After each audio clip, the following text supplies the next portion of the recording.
John wanted to divorce me for his delicate first love, Lucy. Even our child adored her.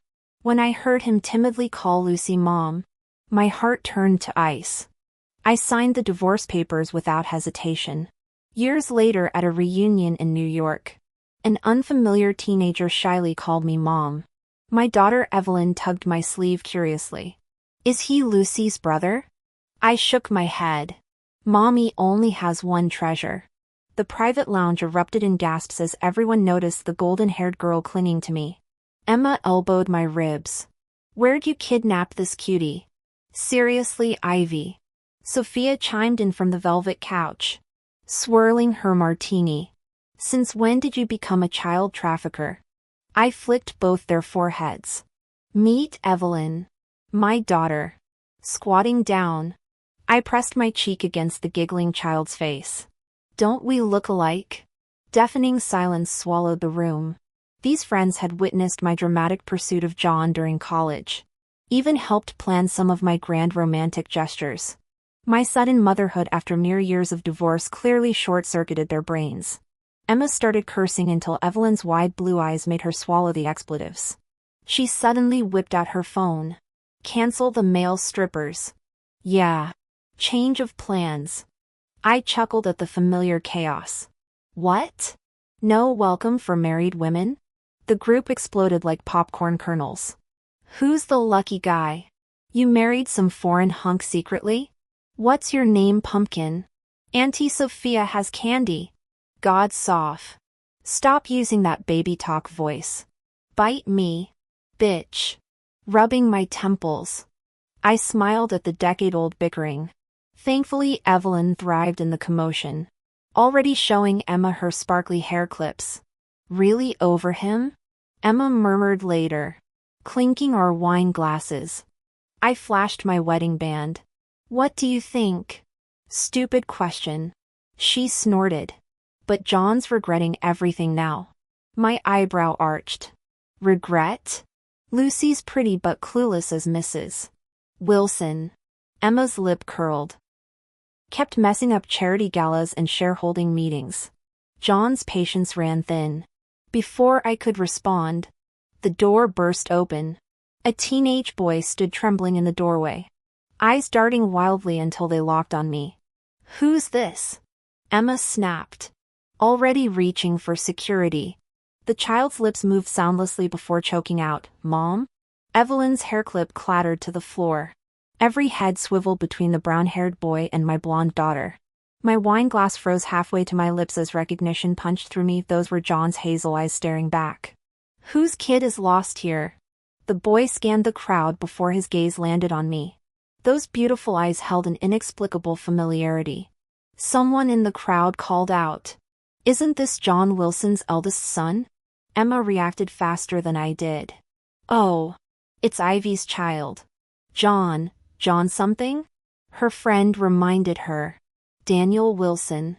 Evelyn, who'd been playing happily, suddenly grew alert. Her head swiveled between us like a curious owl. Daniel approached me hesitantly, whispering, "Mommy." That single word catapulted me back years. When John had asked for divorce, he'd given no reason. Emma later uncovered his first love, Lucy. Confronted with evidence, John had snapped during our fight, "Yes, I love Lucy. Even after having our child, Daniel's name must honor her existence." The truth crashed over me. That's why he'd insisted on changing Daniel's name character from River to Lucy's Lou during naming. Not some poetic staying true to oneself nonsense, just eternal remembrance of his precious Lucy. Contrary to Emma's assumptions, I'd stopped loving John that instant. Love him? Sure. Love him enough to lose myself? Never. My dignity mattered more. Untangling our lives took months. John's infidelity meant I fought for every penny. My only hesitation had been Daniel until discovering my darling son already called Lucy Mommy. After our confrontation, John installed Lucy as Daniel's governess. My 8-year-old adored her, constantly praising Miss Lucy's kindness. I thought him oblivious to the affair. Then I heard him whisper to Lucy, Can I call you mommy? Her consent made him chirp mommy repeatedly before adding, I wish she'd replace my real mom. I hate her. Hope she divorces dad soon. When Lucy asked why, he answered, she won't let me eat candy. Those words shattered me. After reevaluating my entire motherhood, I signed the papers and left the country. Daniel called again, eyes glistening. Mommy. Evelyn suddenly hugged my legs, demanding, is he my brother? Daniel's hopeful gaze locked on me. I gently told Evelyn, you're mommy's only child. This is a friend's son. You can call him brother. Evelyn extended her hand. Hi, brother. I'm Evelyn. Daniel stood frozen, ignoring her outstretched hand. Evelyn awkwardly withdrew her hand and rubbed her little nose. Mommy, why does Daniel look like he got struck by lightning? I snorted and ruffled her hair. Go play with the aunties and uncles. Okay. The little girl scampered off excitedly. Daniel gazed at me pitifully. Mommy, don't you want me anymore? His tone mirrored his childhood self, clearly trying to tug at maternal instincts. I smiled faintly. You have your own mother. He retorted heatedly. She's not my real mom. Why? He lowered his head without answering. I didn't press, keeping my voice gentle yet distant. Daniel, you were the one who left first. When he looked up, his eyes held startling complexity and unsettling depth for any 13-year-old. I'm sorry, Mommy, he murmured, retreating to a corner without further disturbance. Emma snorted derisively. Thought that kid adored his precious stepmom. When I raised an eyebrow, she elaborated. Back when Lucy first married into their family, half the social circle mocked her. Your little saint here defended her like some knight in shining armor. Got into fistfights over her honor. You used to call him your perfect angel. Remember? Raising sons is worse than raising dogs. I chuckled, sipping my whiskey. Emma clinked her glass against mine without comment. Truth be told, seeing this unrecognizable version of my child stirred emotions I'd thought long buried. But some bonds aren't meant to last. The melancholy dissipated as quickly as smoke. When the party ended, Daniel remained planted on the couch. Attempts to contact John failed, his number long deleted from my phone. Lucy's contact? Never existed. Emma slapped her thigh dramatically. Let me handle this. Her triumphant expression faded as she stared at her screen. Blocked. Evelyn yawned sleepily against my shoulder. Just leave him here. Mommy. He won't die. I wanna go bed. Emma snorted. Your kid's savage. I adjusted my drowsy daughter. Takes after her father. Fortunately, a returning guest helped call John. Daniel's currently at. No time? Then. Fine. I'll have Ivy arrange a car. Yes. She returned today. What? Suddenly available? John arrived as Evelyn finally succumbed to sleep. Her rosebud cheeks pressed against my collarbone. Ivy. It's been years. Time had been kind to him, those fathomless eyes still arresting. Indeed. I replied softly. Emma jerked her chin toward Daniel. Take your offspring home. John. Kid's been camping here. The boy sat motionless, his silent standoff with father passing unacknowledged. For a fleeting moment, I could have sworn their locked gazes crackled with unspoken tension. I said to Emma, let's go. If Evelyn wakes up, it'll be trouble. Just as I stood to leave, John suddenly called out. Ivy. How have you been lately? I frowned. Keep your voice down. The child in my arms stirred restlessly. John lowered his voice awkwardly. Whose kid is this? Adorable. Though complimenting Evelyn, his gaze remained fixed on me. My child. My arms already ached from holding her briefly. Kids grow so fast. John's smile froze. What? After staring at Evelyn for a long moment, he forced a chuckle. Adopted, right? I suppressed the urge to roll my eyes. Biological. Evelyn's striking resemblance to me, every perfect feature inherited, left no doubt about her parentage. Adopted? More like he'd been adopted by delusions. Emma stepped between us, sensing my irritation. It's late, John. You should take your child home. We left without looking back. That old bastard's still staring. Emma muttered over her shoulder. I'll crash at your place tonight. Mi casa es su casa. I want the master bedroom. You're pushing it. Master's bigger. Got a kid to raise, you have any? Ugh. Fine. You win. During my stay at Emma's, old friends visited. Without exception, they all gravitated toward Evelyn. She looks just like you as a baby. Hilarious.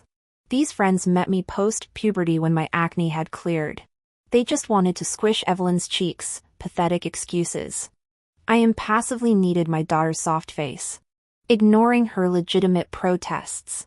Admittedly, extremely squishable. When we finally returned to the Peter estate, Mother's reactions came in rapid succession: tears, bone-crushing hug. Then, why today of all days? That Wilson boy's here.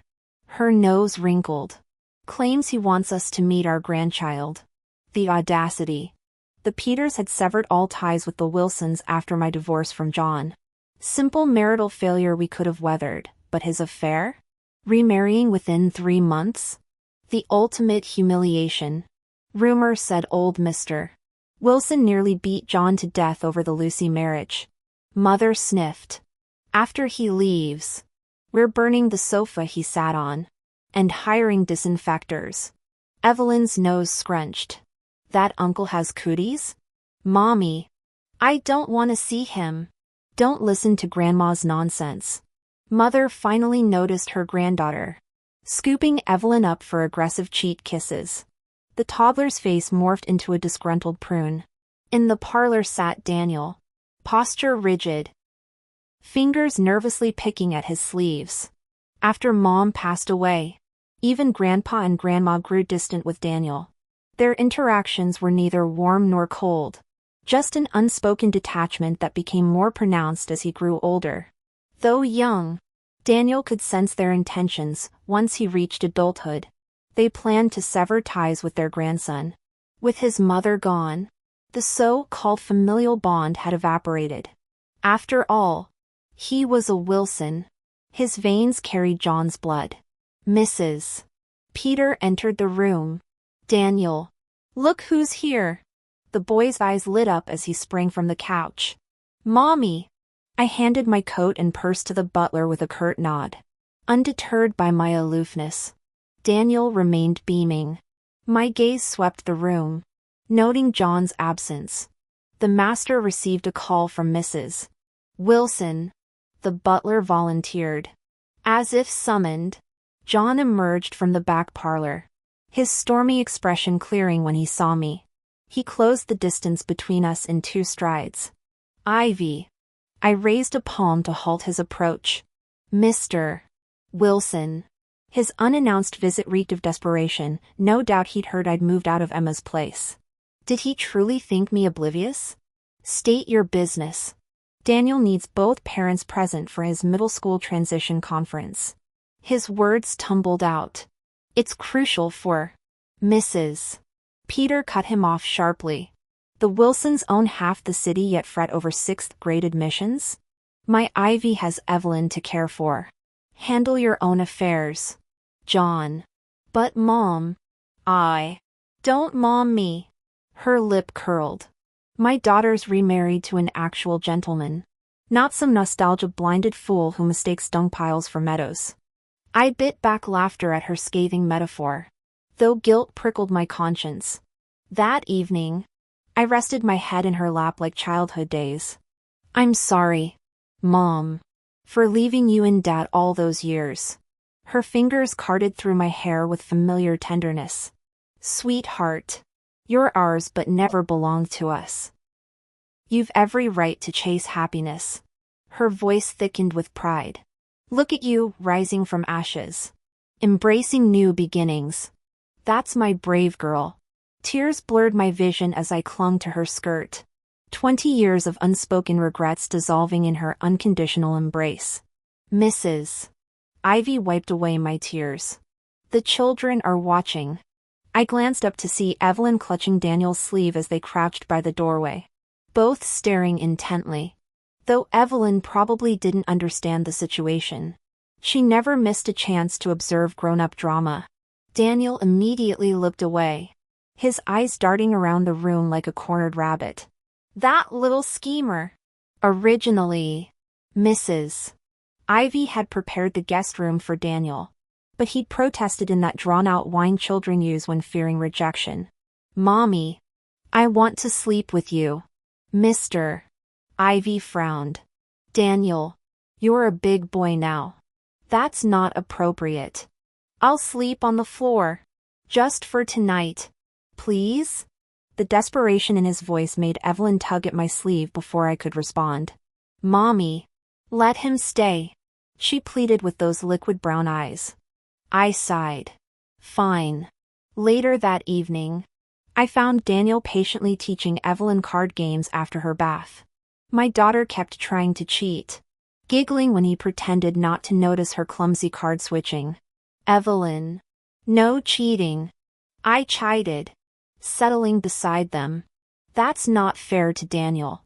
He shook his head quickly. It's okay. I like playing this way. Daniel. You don't have to indulge her all the time. The words tasted foreign on my tongue.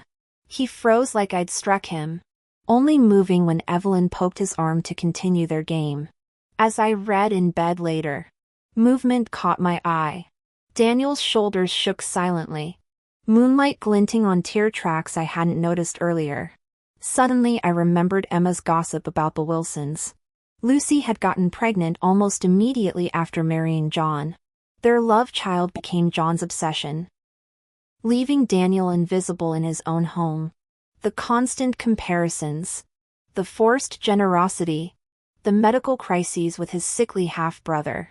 Then the funeral no 12-year-old should attend. Brother, Evelyn's sleepy murmur interrupted my thoughts. She toddled to the nightstand, offering Daniel tissues with clumsy pats to his back. When he kept crying, she launched into an off-key rendition of Twinkle Twinkle Little Star. I smiled despite myself. At least I'd done right by one child. Daniel. My firstborn. Of course I loved him. But every glimpse of his angular face, so like his father's, made my ribs contract. Maybe some mother-child bonds were doomed from the start. He stayed with us for 2 weeks. John visited daily, though Daniel stiffened whenever his father arrived. He played the dutiful son too well. I knew this boy, the same terrible liar who tried hiding his childhood crush on Lucy by accidentally spilling juice on her letters. My suspicions were confirmed when news broke. John had filed for divorce from Lucy.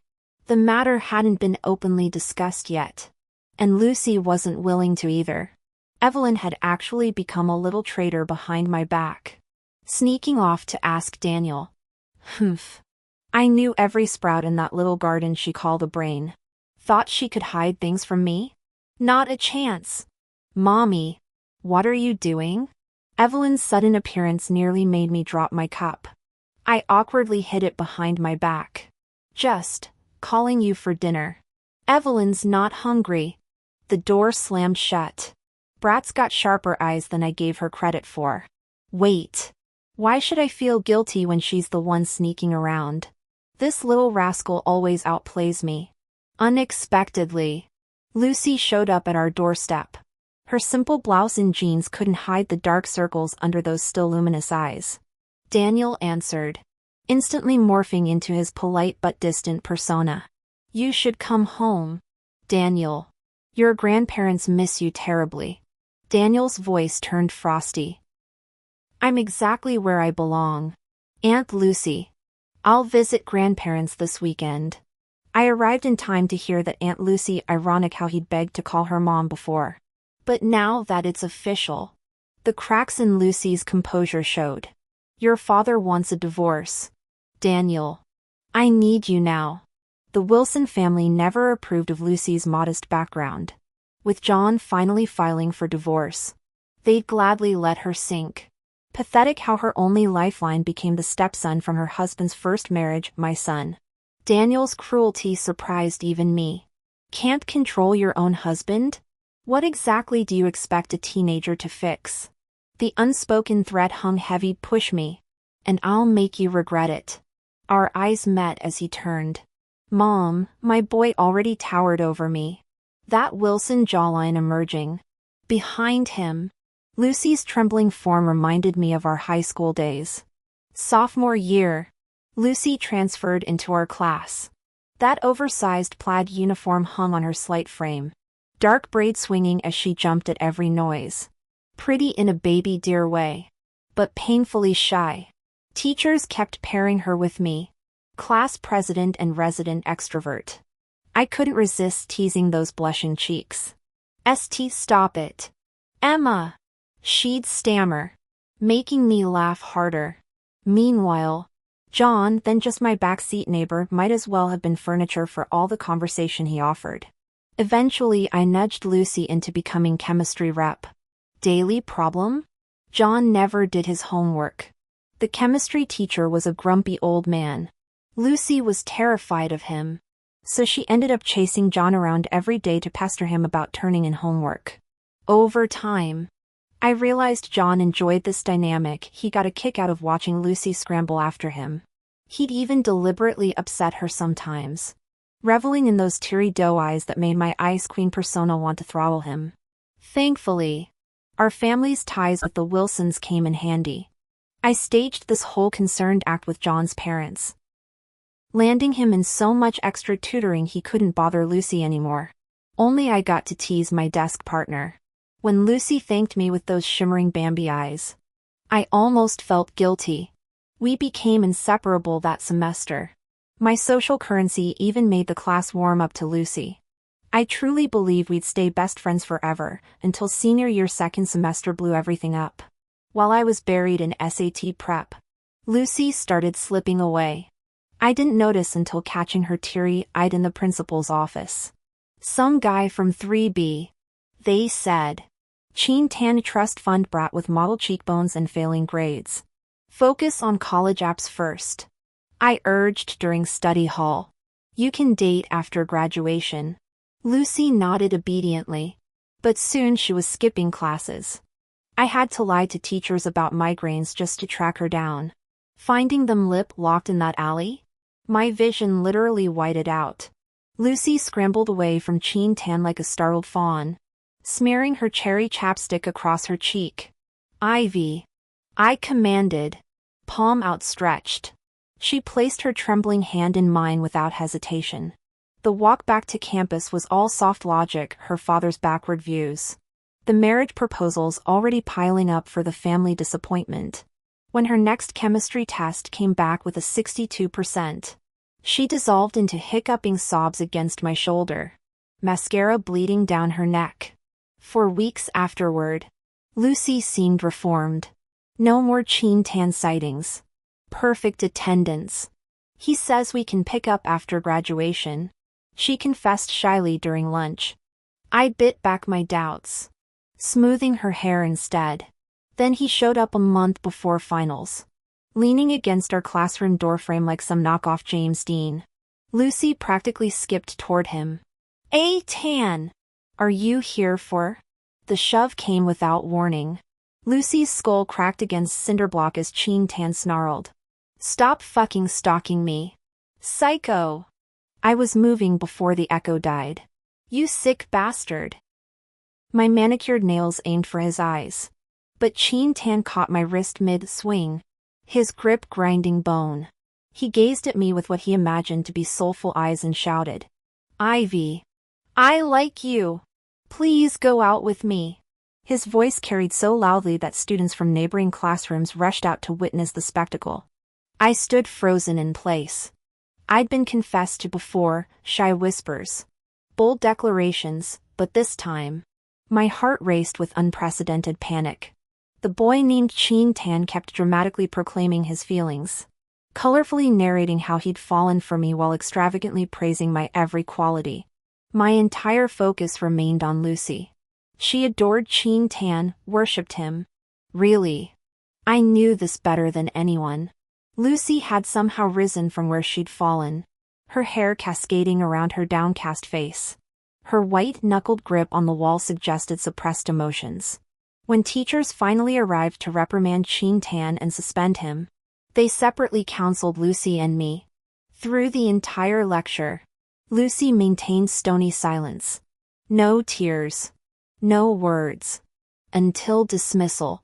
"I want to change seats," she stated flatly. When denied permission, she dragged her desk to the back row herself. As class valedictorian, my neighboring seat had been highly coveted, students practically fought for it. Ignoring the surrounding drama, I refused them all. Perhaps she just needed perspective. Chin Tan was merely a boy. We were supposed to be best friends. Weren't we, Daniel? Lucy erased me from her life completely after that day. Blocked numbers. Vanished from graduation. The teacher mentioned her college entrance scores weren't disastrous. Yet she'd chosen a university impossibly distant from the capital, so far our shared memories faded into haze. Years later, I barely recalled her features.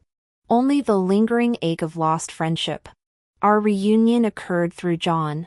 Transformed into delicate femininity, she clung to John's arm like decorative ivy. We exchanged perhaps 3 sentences. "Daniel, mind your tone with elders." My son immediately murmured, "Sorry, Evelyn." I turned to leave when Lucy's voice stopped me. "Ms. Peter."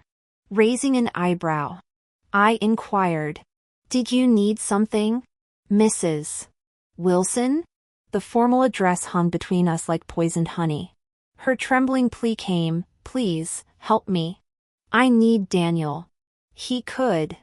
I needed Daniel once too. I interrupted. Lucy froze, comprehending. My oblivious son assumed I referenced him. Their faces mirroring identical confusion. Everyone had called him Daniel since birth. Up until now, only Lucy Taylor had ever called him Daniel. Exactly who she was addressing remained unclear. I sized up Lucy from head to toe with critical eyes. "Mrs. Taylor, what exactly qualifies you to ask for my help? Your social status? Or your personal charm? If I extend kindness only for you to delete my contacts again, I'll be left with nowhere to vent. Or worse, if I accidentally upset you, you might reappear years later to effortlessly take away. First it was my man. Next it'll be my children. Won't it?" The words poured out faster as exhilaration surged through me. Strangely, seeing Lucy's vulnerable demeanor ignited this irresistible urge to mock her. John Wilson had been the one I'd desperately pursued. John had been the active pursuer. Yet this bitter resentment kept bubbling up inside me. Pathetic. Tears spilled down Lucy's cheeks as she crumpled into a tiny heap on the floor, the same way she'd wept constantly during high school. I turned away. "There's no one here to comfort you now." Daniel blinked at me in confusion. "Mom?" I had no patience for this. "Go play with Evelyn," I snapped. Couldn't they have picked a larger space for this melodrama? I stormed toward the staircase where the idle housekeeper stood. "Make yourself useful and attend to our guests," I barked before stomping upstairs, leaving the bewildered staff member behind.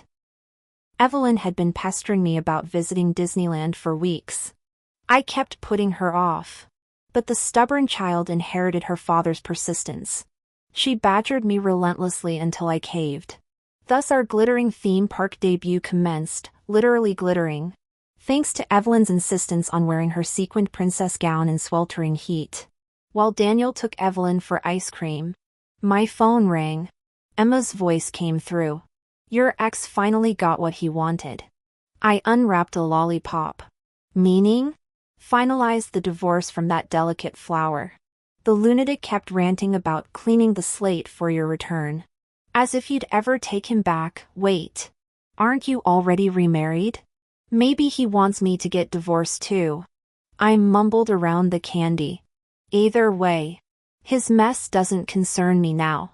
Mommy, you're sneaking candy again. Evelyn glared accusingly at my lollipop, her own massive ice cream cone dripping precariously. Oops. Sorry, sweetheart. I grinned before taking an exaggerated bite of her dessert. Her outraged squeal dissolved into giggles when I smothered her with kisses. Child appeasement, mission accomplished. Too busy wrestling with Evelyn. I missed Daniel's unusual quietness. I certainly didn't notice his thoughtful expression as shadows lengthened across the emptying park. Evelyn skipped ahead while Daniel lagged behind, his footsteps gradually slowing until he stopped completely. I asked worriedly, Daniel, are you feeling unwell? He shook his head. I'm okay. Mom, you look pale. As I spoke, I noticed angry red hives spreading across Daniel's neck. Grabbing his arm, I found more raised rashes. Are you having an allergic reaction? Daniel, did you eat peanuts? He slumped weakly without answering. My fingers trembled as I dialed 911. Daniel lay on the hospital bed, his face pale. Mom, Evelyn tugged my sleeve, her eyes red and cheeks tear-stained. I pulled her into my lap. Were you scared? It's all right now. The doctors got here in time. Mommy, I'm sorry. Why are you apologizing? Evelyn sniffled. I didn't know about his peanut allergy. The Sunday I made him try had crushed peanuts.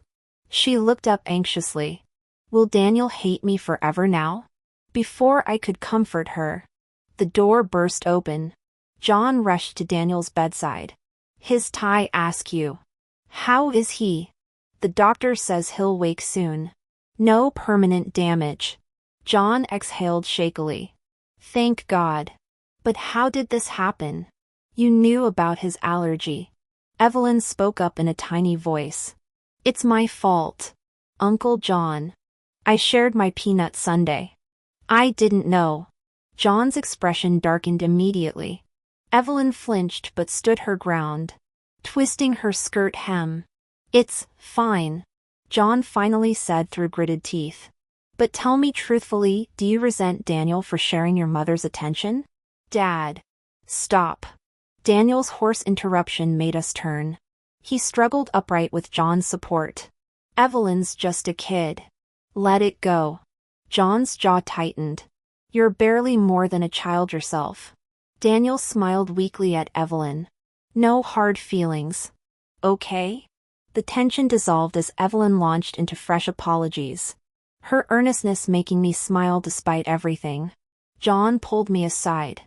Ivy, Daniel's your son too. Don't let favoritism blind you. I treat them equally. Maybe you do, he said carefully, studying my reaction. But girls her age, well, thank heavens Daniel takes after your calm nature. I watched Evelyn fuss over Daniel's pillows. However, John spun it.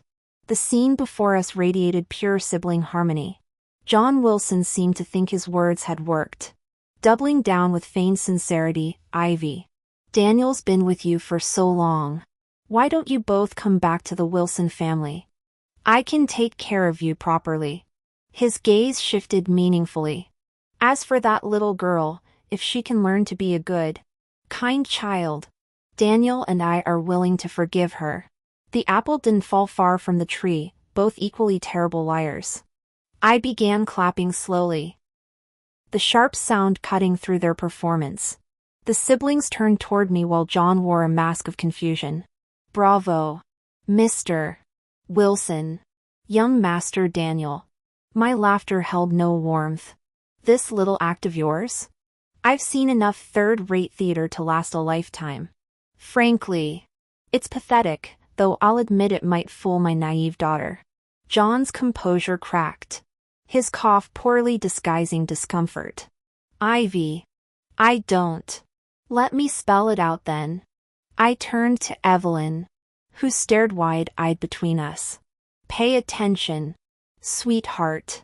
Time for your first lesson in spotting wolves in sheep's clothing. My finger jabbed toward Daniel. This isn't my first time at this amusement park. That story was for Evelyn's benefit. Did you really think I'd fall for it? The boy flinched as I continued. That Sunday? Even a child could see the peanut chunks. You claimed peanuts tasted bitter when you were 6. What changed? Those hives lasted hours. Not a peep from you. My voice turned glacial. You weren't being considerate, this was a setup. A cheap ploy to frame Evelyn. But newsflash, I'm not your gullible mommy anymore. Did you think calling me mom a few times would rewrite history? Daniel's face drained of color as I scooped Evelyn into my arms. Let's be clear, I'll only ever have one daughter. His trembling lips parted. But my raised hand silenced him. Don't. I expected better from you. Daniel. The realization still stung, a child conspiring with his father to sabotage my daughter. Not even clever sabotage. Just lazy manipulation. John built his empire through cunning. Yet he thought me stupid enough to fall for this? Arrogant bastard. Still riding the high of Lucy's fawning all those years. Even willing to risk his own son's safety. Maybe I should have cheated first, at least then Evelyn would have had a sibling worth loving. The car ride home stretched in heavy silence. Evelyn fidgeted. Her usual chatter subdued. Finally, she whispered, Mommy, was I not good to Daniel? What do you think? She chewed her lip. I shared my toys. Didn't push him like I do other kids, her voice cracked. Why'd he want to hurt me? Doesn't he care if I cry? Honestly? I smoothed her hair. I don't know if he cares. But listen, what matters is you did nothing wrong. They're the ones who should feel ashamed. Not you. Don't waste tears on people who don't deserve them. Evelyn nodded, though confusion lingered in her eyes. As our house came into view, she asked the question I dreaded, Mommy, is the world always like this? You'll have to figure that out yourself. I kissed her forehead, swallowing the bitter truth. Some lessons no parent should teach. No matter how the world changes. It's beyond human control. But for my daughter, it's a crucial question. Since it matters, we must seek the answer. Evelyn, I hope you'll always have the courage to pursue truth. Whether the answer aligns with your expectations or not. Daniel kept coming back despite repeated rejections. He tried winning Evelyn over with toys and snacks she usually loved. Though not particularly strong-willed. My little girl surprised me with her firm refusal this time. The last time we saw Daniel was when Evelyn barred him at the doorstep. She told him plainly, we're not friends anymore. Mommy belongs only to Evelyn now. Not you. If you keep bothering us, we'll go back to China. Children's threats lack real bite. But Daniel, being a child himself, took it hard. He lingered miserably outside our door for hours. With my daughter putting up such a fight, I couldn't let her down. I called Mr. Wilson. Soon after, Daniel was sent to boarding school. I encountered John again much later at a birthday gala. Our business connections made his attendance expected. As the party escalated with flowing alcohol, I retreated to a quiet corner, slightly tipsy. Just after checking in with home via phone, John materialized before me. His eyes carried alcohol-induced redness. Though I knew the man rarely truly drunk. Something to discuss? I asked evenly. He raised his glass. To you, Ivy. I clinked my untouched drink against his, watching him drain his cup. I owe you an apology. You should apologize to Evelyn. A moment of madness, John admitted, voice thickened by liquor.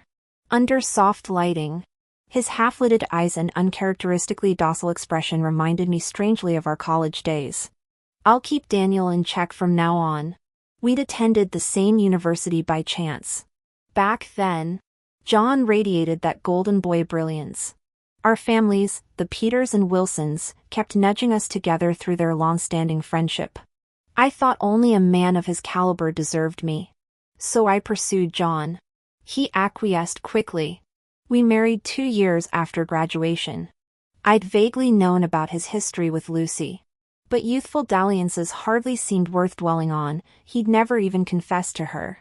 Their paths barely crossing afterward. Who could have predicted this lingering obsession? John slurred slightly, leaning closer. About us, Emma Johnson's entrance cut him off. Ivy. The server just came by. Someone's looking for you downstairs. I grabbed my bag. My husband's here. I need to go. Emma froze momentarily before leaning in to hug me. Safe travels. I chuckled. Safe travels. John caught the odd phrasing. Frowning. What does that mean? Emma crossed her arms. Ex-husband alert. Ivy's returning home. I'd never planned an extended stay stateside anyway. With my vacation days running out, I preferred clean exits over drawn-out farewell dinners. No fanfare, just slip away as quietly as I'd arrived. John chased me down to the lobby. He watched me throw myself into Jonas' arms. Perhaps only then did my marriage become real to him. Jonas recognized John, tipping his hat politely. Thank you for looking after my wife. His Mandarin carried faint Nordic cadence, less fluent than Evelyn's. After prolonged silence, John smiled tightly. Congratulations. Our friends emerged from their shock, bombarding me with questions until Jonas' arm settled around my waist as he nodded. Thank you. Years later, I encountered Lucy again, on snow-choked European streets. Her vermilion coat blazed against the whiteout. I drove her to campus. The settlement from the Wilsons after my divorce from John had secured her lifetime comfort. Yet she'd chosen academia. I made a devil's bargain for Mom's treatment, she said, snowflakes catching in her lashes. Then karma struck. She died of rage after learning the truth. Her last words haunted me. Ivy treated you like family. How could you betray her? Lucy produced a creased photo from her wallet, 2 girls in high school uniforms beaming at the camera. I left this in our desk that last day. Never thought you'd keep it, let alone mail it to me. I stared at the frost-rimmed windshield. Storms worsening. You should get back. As I closed the car door, the photo's back inscription flashed through memory, my teenage scrawl, to Lucy, may you conquer your dream college. Beneath it, newer hurried script arched, Lucy, never look back. Keep walking forward.